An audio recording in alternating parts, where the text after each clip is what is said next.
시간 함께 나눌 하나님의 말씀입니다. 요한계시록 3장 1절에서 6절입니다. 요한계시록 3장 1절에서 6절 우리 다 함께 교독하시겠습니다. 제가 가지고 있는 성경책 402페이지 요한계시록 3장 1절입니다. 사대 교회의 사자에게 편지하라. 하나님의 일곱 영과 일곱 별을 가지신 이가 이르시되 내가 내 행위를 아노니 내가 살았다 하는 이름은 가졌으나 죽은 자로다.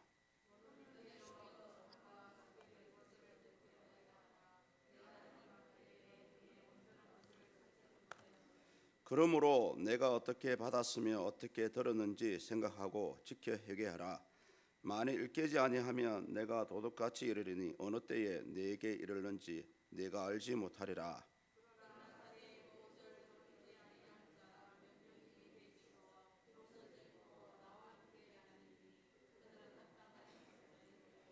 이기는 자는 이와 같이 흰옷을 입을 것이요 내가 그 이름을 생명책에서 결코 지우지 아니하고 그 이름을 내 아버지 앞과 그의 천사들 앞에서 시인하리라. 아멘. 오늘 이 소개되고 있는 4대 교회는 우리 7교회 중에 마지막에 소개되는 라오디게아 교회와 같이 예수님께 칭찬은 없이 책망만 받은 그런 교회입니다. 이 4대 교회 같은 경우는 그 이유가 뭐냐 하면은 주변의 명성은 자자했습니다. 나름대로의 이름은 떨쳤습니다만 실상은 영적으로 죽어가고 있었기 때문입니다. 이런 4대 교회의 현 주소를 잘 표현해 주는 부분이 어디 있냐면은 디모데후서 3장 5절입니다. 경건의 모양은 있으나 경건의 능력은 부인하니. 한마디로 4대 교회는 외형적으로는 아주 경건한 신앙생활을 하는 것 같았지만은 실제로는 그 반대였습니다. 내부적으로 병들고 썩어 들어가고 있었습니다. 그래서 신학자들은 이런 당시 4대 교회의 신앙에 대해서 형식적이었다라고 평가를 합니다. 오늘날로 표현하면은 무사안일주의의 신앙을 이 4대 교회는 살았습니다. 무사안일주의 아시죠? 모든 일에 말썽 없이 무난히 지내려고 하다 보면은 진취성도 없고요. 아주 소극적으로 그런 삶을 살아가는 것을 무사안일주의라고 얘기합니다. 오늘 우리는 이 4대 교회가 책망을 받고 있는 진짜 그 이유를 한번 살펴보고요. 우리 신앙과 한번 견주어 보는 그런 시간이 되었으면 좋겠습니다. 이 4대라는 도시는 BC 700년경에 리디아 왕국의 수도였습니다만은 그 당시 지진으로 인해서 도시가 완전히 파괴되었습니다. 다행히 이 로마 시대에 올라와서 티베리우스 황제가 이 도시의 재건을 허락하고 그때 이제 도시가 다시금 만들어지는 그런 역사를 가지고 있었습니다. 이 도시의 수호신은 위대한 어머니라는 불리고 있는 시벨레 여신이었습니다. 이 시벨레 신전은 당시 에베소 교회와 같이 그 에베소 아데미 신전에 필적할 만한 굉장히 웅장한 그런 신전이었다라고 얘기합니다. 그런데 이 4대의 복음이 어떻게 전해졌는지는 기록에 남아있지 않습니다. 다행히 그나마 기록이 남아있는 것은 뭐냐 하면은 2세기경에 당시 굉장히 뛰어난 성경학자이자 변정가인 멜리토가 감독을 했다라는 그런 기록은 지금 남아 있습니다. 이 멜리토에 대한 이 인물을 잠시 소개를 드린다면은 이 사람은 여러분 명상록 아시죠? 명상록을 기록한 마르쿠스 아울렐리우스 로마 황제였습니다. 이 황제에게 기독교를 국교로 삼아야 됩니다라고 이제 권고했던 인물입니다. 아울러서 그 당시 구약 성경의 그 성경 목록을 가장 처음으로 제안을 했던 그런 인물입니다. 오늘 내용에 보시면은 이 4대 교회는 처음부터 이제 책망하는 그런 말씀으로 시작이 되고 있습니다. 가장 첫 번째 책망은 뭐냐 하면은 교회로서 살아는 있었지만은 죽었다라고 말씀하고 있죠. 우리 본문 1절을 다 같이 한번 읽어보시겠습니다. 4대 교회의 사자에게 편지하라. 하나님의 일곱 영과 일곱 별을 가지신 이가 이르시되 내가 내 행위를 아노니 내가 살았다 하는 이름은 가졌으나 죽은 자로다. 아멘. 여기서 이 책망의 근거는 바로 구절에 나오는 행위였습니다. 행위. 내가 내 행위를 아노니. 이렇게 우리 믿는 자의 신앙의 정도를 알 수 있는 것이 바로 행위입니다. 특히 그 사람의 말과 행동을 통해서 그 사람의 신앙을 알 수가 있죠. 평소에 어떤 말을 자주 사용하는지, 또는 평소에 어떤 행동을 자주 하시는지, 그런 모습만 봐도 그 사람의 신앙 수준을 알 수가 있습니다. 아울러서 성경에도 사람은 그런 사람들의 행위의 열매를 먹고 산다라고 평가를 하고 있습니다. 이사야서 3장 10절과 11절에서 말씀하고 있죠. 제가 한번 읽어드리고 보겠습니다. 너희는 의인에게 복이 있으리라 말하라. 그들은 그들의 행위의 열매를 먹을 것이며 악인에게는 화가 있으리니 이는 그의 손으로 행한 대로 그가 보응을 받을 것이니라. 아멘. 의인이든 악인이든 간에 그 행한 대로 열매를 먹기도 하고요, 보응을 받는다라고 성경은 말씀하고 있습니다. 이처럼 이 당시 사도교회의 행위는 그렇게 칭찬할 만한 것이 아니었습니다. 1절의 말씀대로 살아있다는 이름, 살아있다는 교회라는 그런 명성은 가지고 있었습니다만은 아쉽게도 실제로 신앙적으로는 죽어 있었던 교회였습니다. 1절 끝부분을 보십시오. 죽은 자로다라고 말씀하고 있죠. 이 원문에 보면은 이 죽은 자로다 대해서 원문에서는 현재형으로 표기하고 있습니다. 이 현재형으로 표기한다는 것은 완전히 죽었다라는 것이 아니고요, 지금도 계속해서 교회가 죽어가고 있다라는 그런 상태를 말해주는 부분입니다. 이렇게 당시 사도교회가 죽어가는 상태는 이렇습니다. 겉으로는 생생하게 살아있는 것 같았습니다. 신앙생활을 잘하는 것 같아 보이고요, 믿음이 좋은 것 같아 보입니다. 이름을 가졌다는 말과 같이 좋은 소문이 나는 것 같았어요. 그런데 성경은 그 정반대다라고 말씀하고 있죠. 교회는 썩어가고 있었습니다. 신자들은 영적으로 병들어가고 있었어요. 주일에 교회에 나올 때에 마음이 기뻐야 함에도 불구하고 교회에 나오는 사람들의 마음은 아주 큰 고통이었습니다. 예배는 드리지만 예배의 기쁨을 맛볼 수가 없었고요, 어느새 신자들 간의 진솔한 대화, 그런 믿음의 교제가 사라지고요, 가장 안타까운 것은 교회 안에서 통회하면서 회개하는 그런 기도의 모습을 찾아볼 수가 없었습니다. 당시 사도교회가 죽었다는 것은 바로 이런 것이었습니다. 외형적으로는 교회가 좋아 보입니다. 실상 들어가 보니까 교회가 썩어가고 있고요, 성도들은 병들어가고 있고요, 영육 간에 예배의 기쁨을 누리지도 못하고요, 성도 간의 교제도 형식적이었고, 진짜 성도 간에 사랑하는 마음이 있다면 여러분 아무것도 숨김없이 아주 진솔한 대화가 오고 가야 됩니다. 더 중요한 것은 이 말세를 가면 갈수록 성경은 성도들의 기도 소리를 들을 수 없다라고 예언하고 있습니다. 이 사도교회도 진짜 교회를 위해서, 영혼을 위해서, 사역자를 위해서, 나라를 위해서 눈물 흘려가며 기도하는 그런 사람들의 모습을 찾아볼 수 없었습니다. 이것이 당시 사도교회의 진짜 모습이었어요. 그런데 성도 여러분, 우리 모두는 이런 사도교회의 모습을 남의 일처럼 생각할 것이 아닙니다. 어쩌면 우리 일처럼 생각을 해봐야 됩니다. 그래서 오늘날 우리 한국교회의 모습이 당시 사도교회와 같다는 것은 아닙니다만은 사도교회와 비슷해 보이지 않습니까? 저는 그렇게 생각을 하고 있어요. 가까운 예를 들어보겠습니다. 코로나 팬데믹으로 말미암아서 한국 기독교인이 몇 프로 정도 줄어드는지 아십니까? 일반적으로 한 10% 정도 줄어들었다라고 평가를 합니다만은 심하게는 어떤 분들은 12%에서 15%까지 줄어들었다라고 얘기합니다. 퍼센테이지를 볼 때는 그렇게 많은 것 같지 않아요. 그런데 이 10%의 퍼센테이지, 여러분, 우리 한국교회가 가장 정점을 찍은 숫자가 1200만 명이었습니다. 1200만 명의 10%몇 명입니까 여러분? 120만 명. 120만 명이 지난 2년 사이에 코로나 때문에 세상으로 내려가 버렸습니다. 완전히 세상으로 내려가 버렸어요.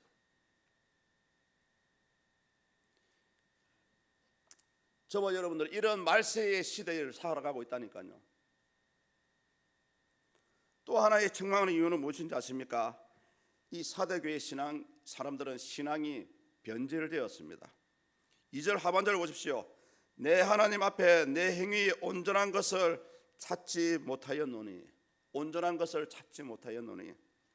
여기서 이 온전하다는 말을 원문에서는 충만하다, 풍성하다라고 평가합니다. 제가 사전을 찾아보니까 이 온전하다는 말은 변화되지 않고 변하지 않고 본받던 그대로 유지하는 것을 온전하다라고 얘기합니다. 그런데 이 사대 교회는 온전하지 않았죠. 그래서 우리 성경학자들은 이 온전하지 않다라는 것을 이렇게 표현합니다. 하나님의 기준에 부합되지 못했다라고 얘기하죠. 당시 사대 교회는 교회로서의 모양은 갖추고 있었지만은 말세 종말론적으로 봤을 때 이 사대 교회는 하나님의 심판의 기준에 부합하지 않았다라고 얘기합니다. 사실 이런 교회는 있으나 마나합니다. 한마디로 존재의 이유가 없습니다. 여기서 신학자들이 말하는 하나님의 기준이 무엇인지 아십니까? 에베소서 4장 13절입니다. 에베소서 4장 13절에서 이 하나님의 기준에 대해서 말씀하는데 우리 화면 보고 다 같이 한번 읽어보시겠습니다. 시작. 우리가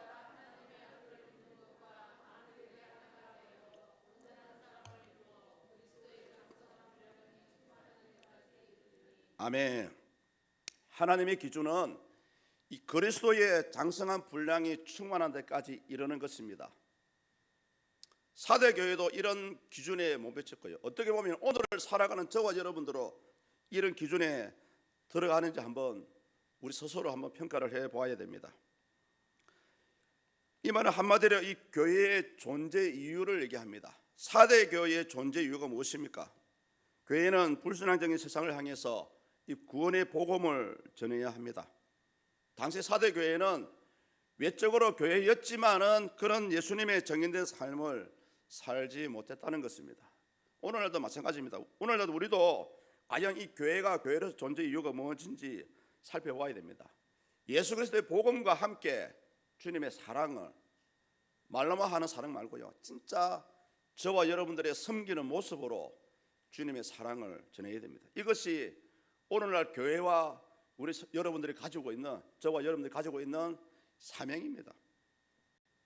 그런데 여러분 본문을 한번 읽어보시죠. 본문을 읽어보시면 이상하게 이 사대 교회만큼은 한 가지 이상한 점이 있어요. 한 가지 이상한 점이 무엇인지 아십니까? 다른 아시아의 7교회 가운데 다른 교회들은 대부분 외적인 핍박을 받았어요. 외적인 박해를 받았습니다. 그런데 이상하게 이 사대 교회만큼은 그 본문을 읽어보시면 교회가 핍박을 받았다라는 내용이 없어요. 왜 이렇게 사대 교회는 외부의 핍박을 받지 않았을까요? 그 이유가 있습니다. 그 당시 당연히 많은 사람들이 우상 숭배를 했고요, 황제 숭배 상상을 강조를 받았습니다. 그럼에도 불구하고 사대 교회는 왜 이런 핍박을 받지 않았냐 하면은 외부에서도 봤을 때 이 사대 교회는 교회로서의 존재감이 없었습니다.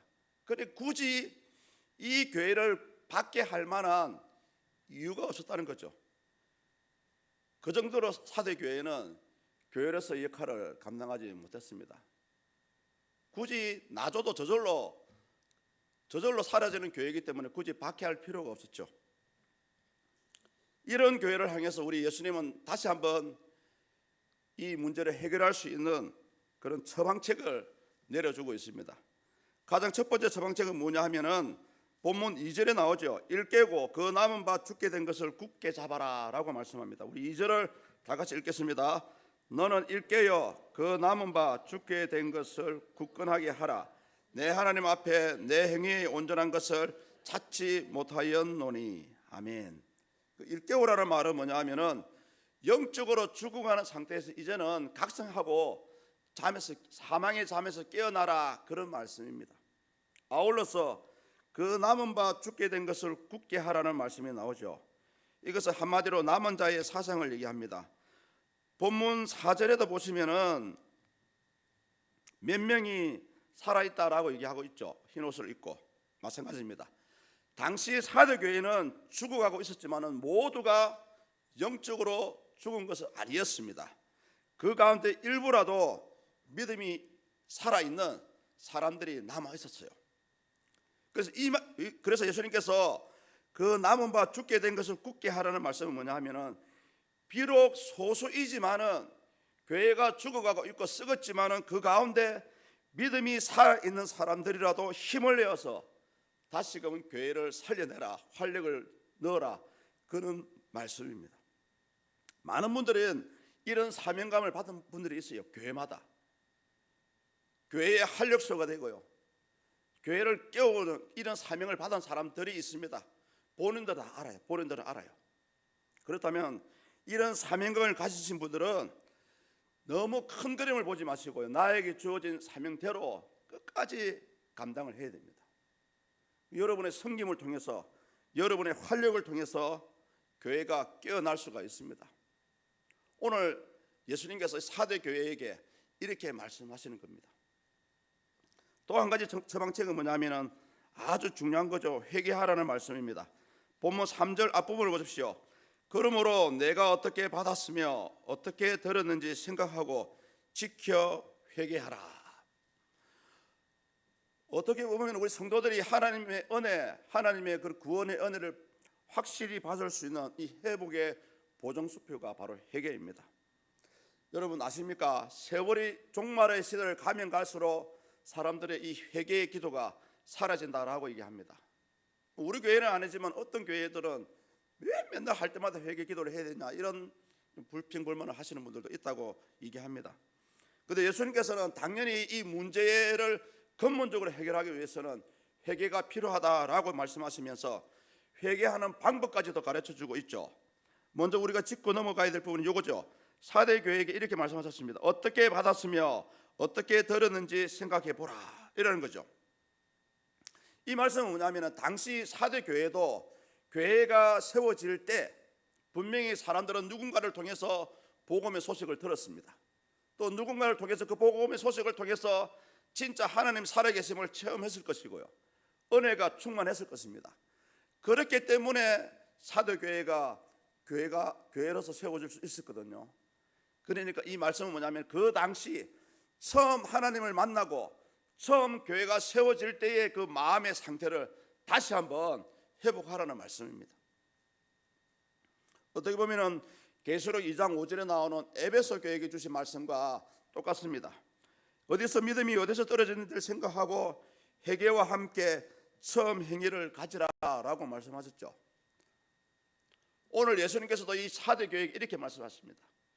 처음 예수님을 만나고 처음 신앙생활을 시작했을 때의 그런 순수한 마음, 그런 뜨거운 열정을 회복하는 것이 방법이다라고 말씀하고 있죠. 마지막 보십시오. 마지막 지켜 회개하라. 지켜 회개하라. 여기서 말하는 이 지켜 회개하라는 말씀은 이 회개의 말씀을 들었을 때에 즉각적으로 회개하라는 말씀입니다. 지킨다는 것은 뭐냐 하면은 현재 내가 가지고 있는 이 믿음의 수준, 믿음이 클 수도 있고 작을 수도 있지만은 현재 나에게 남아있는 그 믿음을 지키고 회개하라는 그런 말씀을 주고 있습니다. 성도님들, 그렇습니다. 이 회개는 아주 단호하고 즉각적이어야 합니다. 왜냐하면 우리 예수님께서 늘 이 회개의 기회를 주시는 것이 아니거든요. 회개할 때가 있습니다. 그런 마음의 감동을 줄 때가 있어요. 그런 마음의 감동을 줄 때는 우리는 어김없이 모든 일들을 포기해서라도 주님 앞에 엎드려야 됩니다. 자, 그렇다면은 여기서 말하는 회개는 구체적으로 무엇을 얘기하는 것일까요? 분명히 사대교회는 어떻게 특별하게 회개할 것이 있다라고 볼 수가 없습니다. 분명히 어떤 이단으로부터 이단의 게임에 빠져서 우상숭배에 빠진 것도 아니었고요, 황제를 숭배하는 그런 죄를 범한 것도 아니었습니다. 여기서 말씀하는 이 회개는 뭐냐 하면은 본문 1절과 마찬가지고 1절 다시 한번 읽어보겠습니다. 시작. 사대교회의 사자에게 편지하라. 하나님의 7 영과 7 뼈를 가지신 이가 이르시되 내가 내 행위를 아노니 내가 살았다 하는 이름은 가졌으나 죽은 자로다. 예, 그렇죠. 아멘. 영적으로 죽었다고 나와 있습니다. 쉽게 하면 어떤 회개를 해야 되냐면, 내가 이렇게 하나님이 주신 은혜를 유지하지 못하고 놓쳤습니다. 이 은혜를, 이 영적인 무감각한 상태에서 회개하는 거죠. 영적인 무감각한 상태에서 돌아서는 것이 바로 회개입니다. 다시금 처음 믿을 때와 같이 다시금 열정을 회복하는 그런 회개를 해라는 말씀입니다. 저는 오늘 이 말씀을 준비하면서 이 당시 사도교회에게 주신 말씀이 어쩌면 이런 코로나 시대를 살아가는 저와 여러분들에게 주시는 그런 말씀이다라고 생각이 되어졌습니다. 성경의 내용은 굉장히 짧아요. 사도교회는 교회로서의 그런 존재감을 가지고 있었지만 실상은 영적으로 죽은 교회였습니다. 처음 믿을 때와 같은 그런 신앙이 변질된 상태였어요. 여러분 그거 아십니까? 우리 영혼이 죽어가는 모습을 보면은 본인은 절대 못 깨달아요. 본인은 절대 못 깨닫습니다. 내가 현재 내 영이 살아있는지 죽어가고 있는지, 진짜 하나님이 원하시는 삶을 살아가고 있는지, 가장 여러분의 영적인 상태를 비교할 수 있는 방법은 성경 말씀과 비춰보면 됩니다. 다행히 예수님은 이 사도교회에게, 그런 사도교회에게 회복할 수 있는 기회를 주셨죠. 그나마 믿음의 양심을 가지고 있던 소수의 사람들이 먼저 앞서서 교회에다가 활력을 불어넣으라고 말씀합니다. 아울러서 처음 예수님을 믿었던, 예수님을 영접할 때의 그런 신앙의 상태를 회복하라라고 요구하고 있어요. 사랑하는 성도님들, 예수님이 이런 기회를 주시는 것은 무조건적이지만 이 기회가 늘 열려 있는 것은 아닙니다. 오늘 이 사도교회에게 주시는 말씀을 우리 저와 여러분들에게, 또는 우리 한국교회에게 주시는 말씀으로 한번 받아들였으면 좋겠습니다. 그래서 무엇보다 우리는 모두가 아니라 할지라도, 또는 옆에 있는 동료조차 열심을 내지 않는다 할지라도 오늘 이 시간부터 한번 주의 나라와 몸된 교회를 위해서 열심을 낼 수 있는 우리 모두가 되었으면 좋겠습니다. 무엇보다 믿음의 열정, 분명히 하나님은 교회마다 교회의 활력소가 될 수 있는 사람들을 심어 넣으셨어요.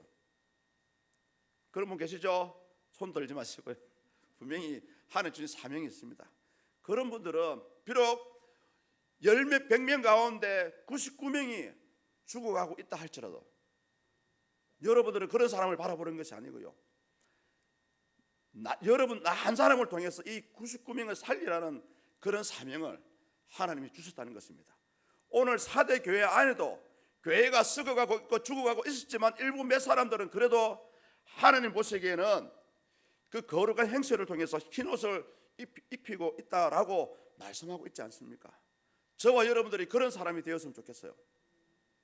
어떻게 보면 이 안동 지역에 많은 분들이 인구가 적다라고 불평합니다만 그래도 뭐 16만 명 정도의 인구가 있지 않습니까? 그 인구의 10%만 우리 교회에 나와도요 저와 여러분들이 이 안동 지역을 밝히는 이런 활력성을 불어넣을 수 있는 그런 여러분들의 신앙이 되었으면 좋겠습니다. 그래서 오늘 우리 이 말씀대로 한번 사도교회에게만 주시는 말씀이 아니고 오늘날 우리 교회 또 우리 각자에게 주시는 그런 말씀을 받아서 진짜 이 말세를 살아가는 이 시대에 비록 코로나 때문에 힘들고 어렵지만은 120만 명이라는 그 많은 숫자가 교회를 떠나갔지만은 다시금 그런 사람들을 깨우고 살리고 그들의 믿음을 회복시키는 그런 역할을 감당할 수 있는 우리 서문교회가 될 수 있기를 축복합니다. 네, 우리 이 시간 한번 우리 주신 말씀을 가지고 한번 기도했으면 좋겠습니다. 하나님,